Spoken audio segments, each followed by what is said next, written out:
It was a quiet evening at the Imperial, a high-end restaurant nestled in the heart of New York City. The place was known for its fine cuisine and an elite clientele that was always dressed in the latest designer outfits. For most people, stepping inside this restaurant was a chance to be seen, to blend in with the wealthy and famous that filled the room. But tonight, one man in particular would stand out. Jacob Green walked through the glass doors of the Imperial, his worn sneakers squeaking slightly against the polished marble floor. His khakis were neatly pressed, and he wore a simple denim jacket over his white t-shirt, a look far from the expensive suits and gowns of the patrons around him. Jacob had just come from a long day at his construction job, where he worked tirelessly as a foreman. He didn't need to wear a tuxedo to feel like he belonged. He knew who he was and what he had accomplished. As Jacob entered the restaurant, he couldn't help but feel a little out of place. The sparkling chandeliers overhead, the designer-clad diners, and the glint of gold on the cutlery all felt foreign to him. Yet, there was something about this place that kept drawing him in. It wasn't the luxurious setting, it was the food. The Imperial had the finest Italian cuisine in the city, and Jacob had been dying to try it for months. Jacob's attention was immediately drawn to the host's stand where a well-dressed man stood, typing away on a tablet. The host glanced up, his eyes narrowing ever so slightly as he sized Jacob up. His uniform was perfect, tailored to a T, and his expression showed just the right amount of disdain for anyone who dared to walk through the door wearing something so ordinary. "Good evening, sir," the host said, his voice dripping with politeness but laced with condescension. "Do you have a reservation?" Jacob, not one to be intimidated by someone's look or their fancy uniform, smiled warmly. "Yes, I do," he said, nodding in confirmation as he pulled out his phone and handed the host the reservation details. The host glanced down at the screen, then back at Jacob, a slight sneer appearing on his lips. "I see," he replied, his tone suggesting disbelief. "Please follow me." He waved his hand toward the dining area, his eyes scanning Jacob from head to toe, clearly unimpressed by his attire. Jacob followed, but his mind was already starting to feel the tension of being in this space where he didn't quite fit in. The restaurant was alive with laughter, clinking glasses, and chatter about investments and business deals. The kind of talk Jacob wasn't used to. He had worked with his hands his entire life. He wasn't accustomed to the pretentiousness of a room full of people who saw clothes as a measure of worth. The host led him past several tables, where heads turned ever so slightly as they caught a glimpse of him. He was a far cry from the well-heeled patrons who filled the Imperial. He could feel the eyes on him, the whispers that might follow him for the rest of the night. They finally reached a table near the back of the restaurant, tucked away in a corner where the low hum of the kitchen's noise was almost deafening. Jacob couldn't help but wince at the positioning. It was a place for guests who weren't supposed to stay long, hidden away from the main area of the restaurant. But Jacob didn't care. He wasn't here for prestige. He was here for the food. The host gave him a polite but curt nod. "Your table, sir. Enjoy your meal." "Thanks," Jacob replied, settling into the chair, grateful for the quiet moment. He couldn't help but feel a little humiliated, but he wasn't about to let it ruin his evening. He pulled out the menu and began to look over it, his eyes scanning the list of high-end dishes he wasn't sure he could afford, but that he was willing to try anyway. Across the room, there was a table of regular patrons, businessmen in suits and women in cocktail dresses, chatting loudly about their stock portfolios. They laughed and joked as they enjoyed their expensive meals, completely oblivious to the quiet man in the corner, who had been almost hidden from view. Jacob took a deep breath and reminded himself that he belonged here just as much as anyone else. He wasn't here for the people. He was here for the experience. For once in his life, he could enjoy something for himself. A few moments later, the waiter returned, a man who appeared to be much older than Jacob, with a stiff demeanor and a fastidious air about him. This was Marcus, one of the Imperial's senior staff members. He had worked at the restaurant for over a decade, and tonight, as usual, he stood at the front of the dining room, in control of everything that happened within his section. His sharp eyes scanned the room,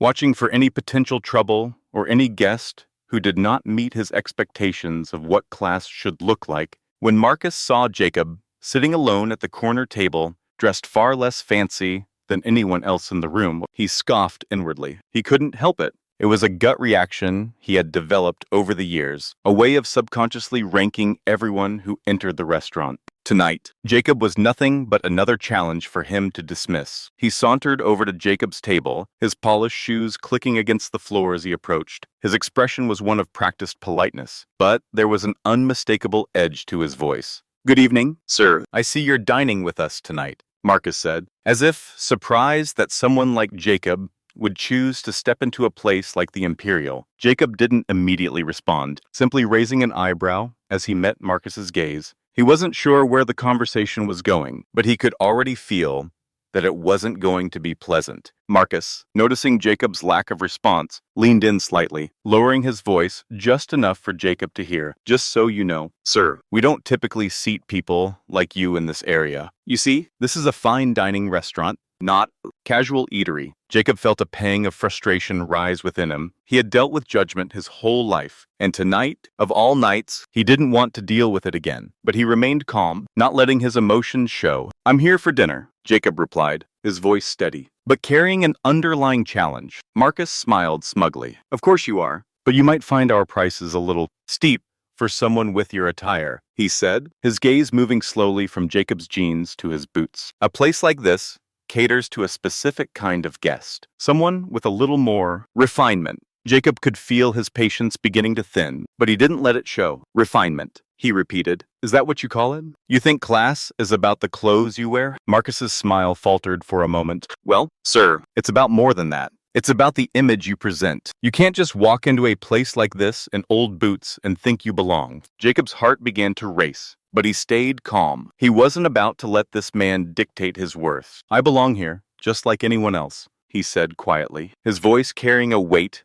that seemed to cut through the air. The two men stood in a tense silence for a few moments, the tension thick between them. Before Marcus finally broke the silence, his voice dripping with sarcasm. "Of course you do," he said with a chuckle, his eyes flashing with the need to assert control. "Well, I hope you enjoy your meal, sir." As Marcus turned to leave, Jacob leaned back in his chair, staring at the menu. He could feel the sting of Marcus's words, but he refused to let it ruin his evening. He wasn't here to prove anything to anyone, not to this man, not to anyone in the restaurant. He was here for the food, and that was all that mattered. As the evening wore on, Jacob tried to push the discomfort from his mind. He had come to enjoy a quiet dinner in the upscale restaurant he'd always dreamed of visiting. But it wasn't just about the food tonight. It was about having a small slice of the world that seemed so far out of reach. He wasn't here to prove anything to Marcus, to the people at the other tables, or even to himself. But the subtle sneers, the way his clothes were appraised and dismissed, gnawed at him in a way he hadn't expected. The hustle of the restaurant carried on around him, the hum of conversation interwoven with the clink of fine china and the low murmur of waiters hustling from table to table. But for Jacob, it all felt distant. It was as if the world outside his little corner table was happening in a different dimension. He leaned back in his chair and took a deep breath. His eyes moved from the menu to the people around him. The other diners were mostly focused on their own worlds, discussing investments, real estate deals, and the latest celebrity gossip. Jacob couldn't help but feel like an outsider in a world that was so far removed from his own life. But just as he was about to sigh and resign himself to the fact that he wasn't going to fit in here, something shifted. Marcus was back. Jacob didn't need to look up to know that the waiter was heading his way again. He could feel the faint stir of tension in the air, like the room itself was holding its breath. Marcus had been gone for only a few moments, but it was enough time for Jacob to collect himself, to steady his thoughts, and remind himself that he was worthy of being here. When Marcus arrived, he was holding a pitcher of water, his movements stiff, clearly irritated by something, though Jacob wasn't sure what. The smug smile from earlier had been replaced by a thin, tight-lipped expression. The waiter placed the pitcher on the table with a loud, deliberate thud, as though trying to draw attention to himself. "Here you go," Marcus said, his voice dripping with sarcasm. "Can I get you anything else?" Jacob looked up at him, his expression neutral. "No, I'm good for now," he replied evenly, still not letting the earlier insults affect him. Marcus didn't respond right away, but his eyes narrowed. He was waiting for Jacob to react,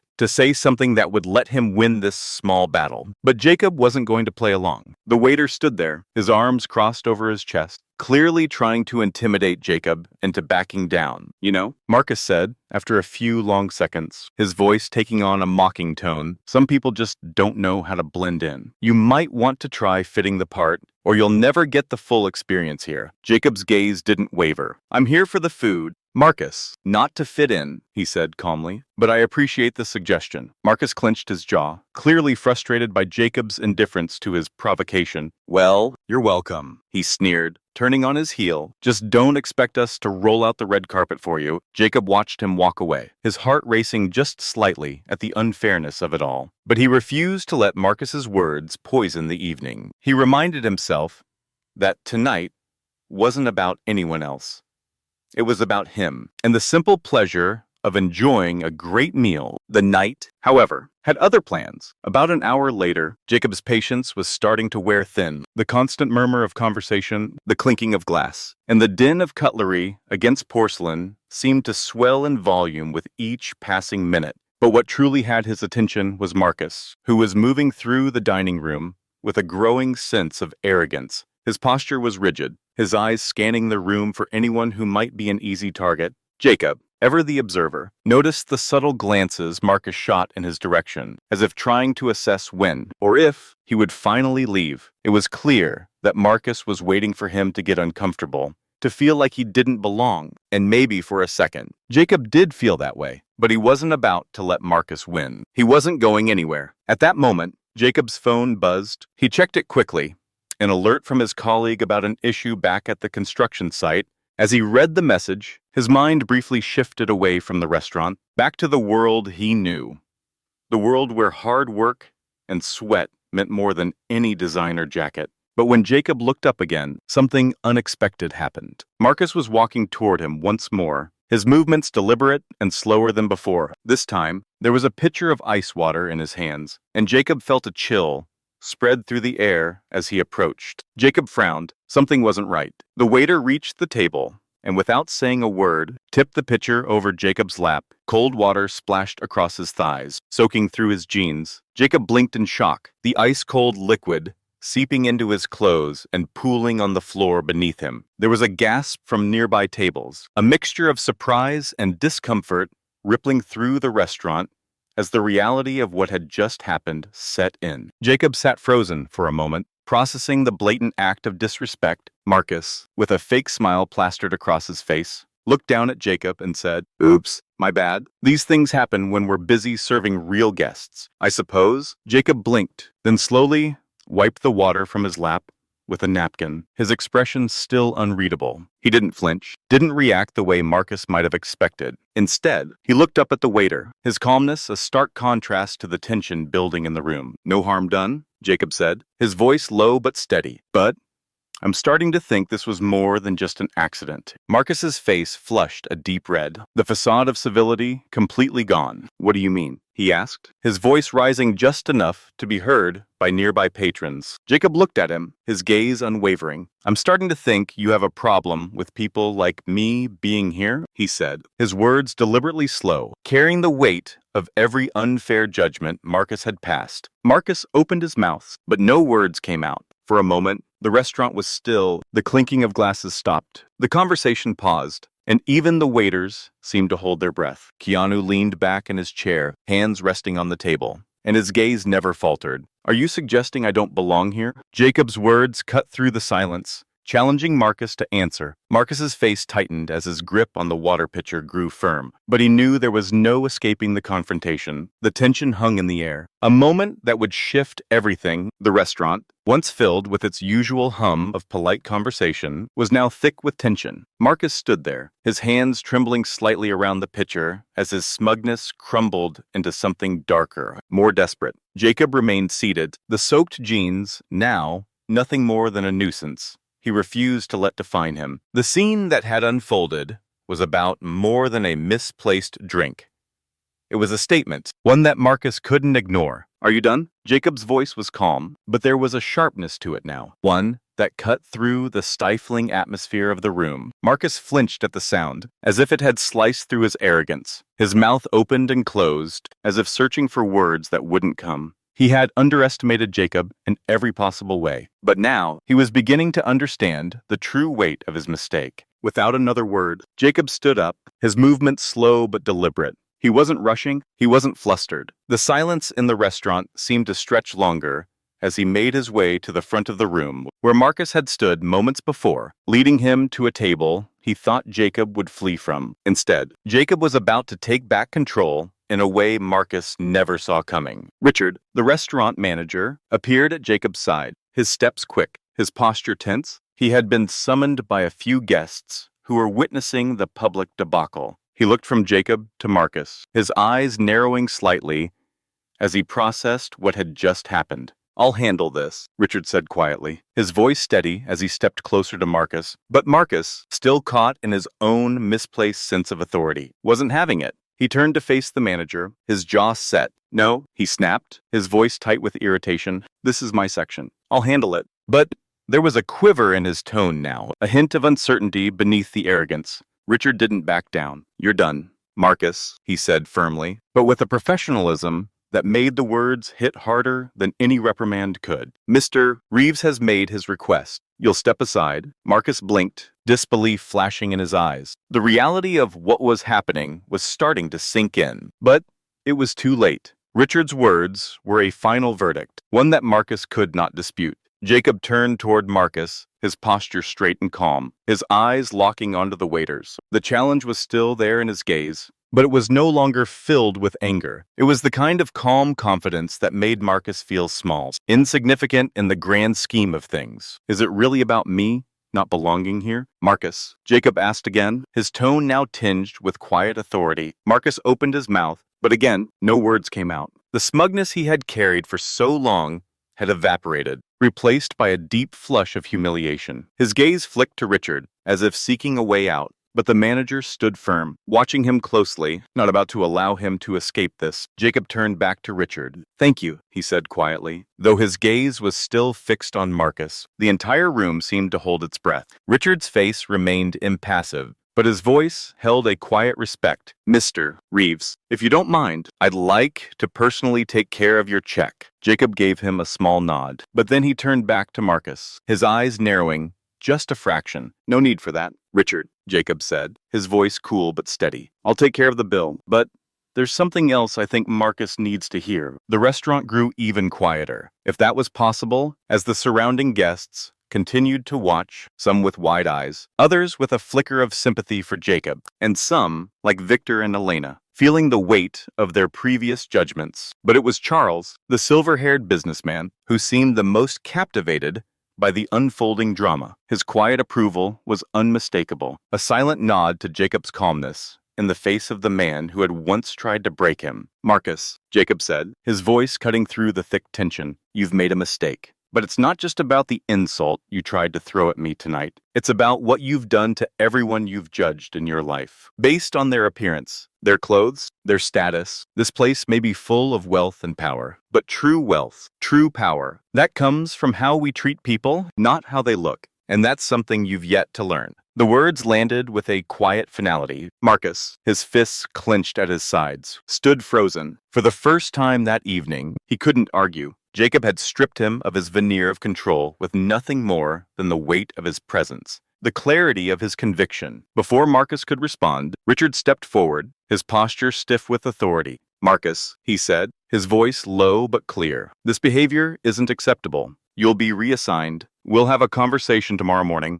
For now, you're done here." The finality of Richard's words left no room for debate. Marcus stood still for a moment, his mind clearly racing. But the room was already moving on. The silence lingered only for a few more seconds before people began to murmur amongst themselves. Victor and Elena exchanged a glance, their earlier smugness completely gone. The tone of the evening had shifted dramatically, and they could no longer ignore the lesson being taught in front of them. As Marcus left, his face flushed with a mixture of anger, confusion, and humiliation, Jacob turned back to his table, sitting down with a deep breath. He didn't need to gloat, to feel triumphant. This wasn't about proving himself.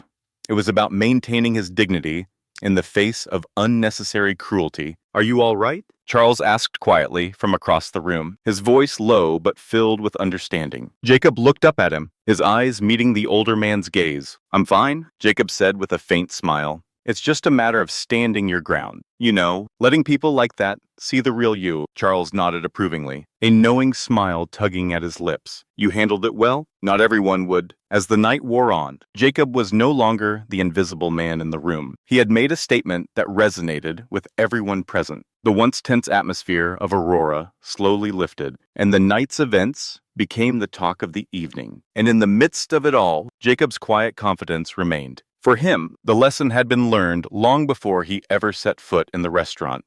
It wasn't about fitting in. It was about knowing his own worth and ensuring that no one could ever strip him of it. Later that evening, after Keanu had finished his meal and stood to leave, a small group of people stood around the table. They were offering thanks, quiet expressions of respect, and a sense of awe at what had just transpired. Keanu paused at the door, the buzz of the restaurant gradually fading behind him, and said softly, "Kindness and respect are the only things that matter in this world. Don't let anyone tell you otherwise." As he walked into the cool night air, the heavy door of Aurora swung closed behind him, sealing the lesson for Marcus, for the diners, and for all who witnessed the transformation that had taken place that evening. The night had been a reminder of something simple yet profound. Respect doesn't come from appearance. It comes from action. And tonight, Jacob had proven that truth to an entire room full of people.